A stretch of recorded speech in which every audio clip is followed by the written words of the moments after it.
ebifaananyi ebyo obeera osobola okubyokya bulungi, tekirina buzibu. Ebifaananyi oba bibyo oba si bibyo obyokya ne kivaawo, tekirina buzibu. Naye bw'oba ng'otidde okubyokya gwe nga toyagala kubyokya, kiba kyangu nnyo.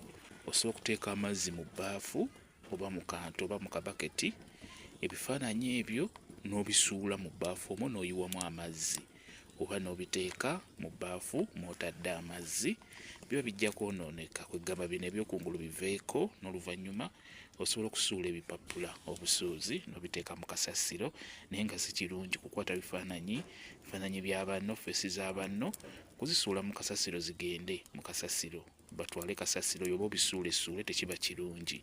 Bw'oba otidde okubyokya, teeka amazzi mu bbaafu, bisuule mu mazzi ago, biba bijja kwonooneka. Feesi ziba zijja kuvaako bulungi nnyo, n'oluvannyuma osuule ebipapula ebyereere, ebifaananyi nga bivuddeko.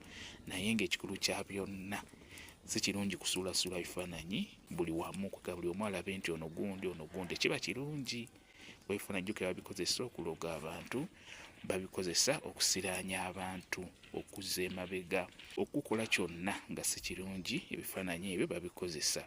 Kati n'olwekyo bw'oba tosobodde kubyokya nga toyagala kubyokya, kiba kikulu nnyo osobola okubiteeka mu mazzi ne byonooneka, n'oluvannyuma osuule ebipapula ebyereere ng'ebifaananyi bivuddeko oba nga feesi z'abantu zivuddeko.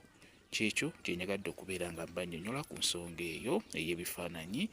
Enkola za mirundi ebiri, gwe gy'osobodde ekwanguyidde gy'oba okola, kuba abasinga babagamba nti si kirungi kwokya bifaananyi, batera obbagamba.